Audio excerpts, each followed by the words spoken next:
nous avons effectivement entendu parler de ces audios qui estiment que la solution à ce qui se passe au Burkina Faso serait d'éliminer une communauté entière. Et on cite même nommément des gens dans cet audio-là.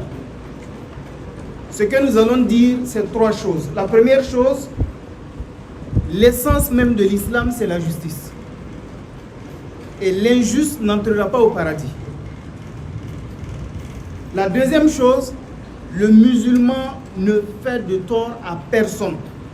Et je vais revenir tout à l'heure sur ça.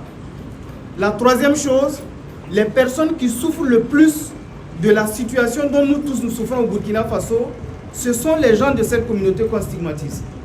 Les personnes les plus tuées, c'est les gens de cette communauté. Les personnes les plus déplacées, c'est les gens de cette communauté. Les autres communautés sont également touchées, mais il faut dire que les personnes les plus affectées, c'est celles-là. Et je vais ajouter une quatrième chose. Nous vivons depuis longtemps au Burkina Faso avec toutes nos ethnies. On parle d'une soixantaine d'ethnies au Burkina Faso. Et ce qui nous arrive est récent. Mais la coexistence entre les communautés, elle est aussi vieille que les fondations même de notre pays, le Burkina Faso. Donc si une communauté était une communauté à problème, c'est depuis longtemps qu'on allait avoir cette situation.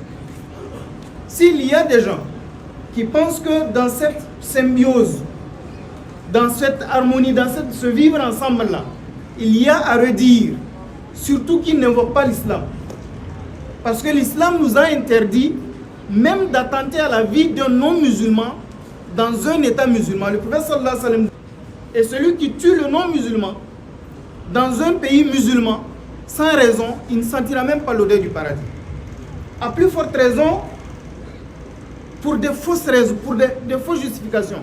Le fait de dire, parce que dans tel groupe, il y a des terroristes, on va tuer tout le monde, c'est la même chose qui se passait ailleurs, dans un pays voisin, et nous n'étions pas contents parce qu'on s'en prenait à tous les Burkinabés.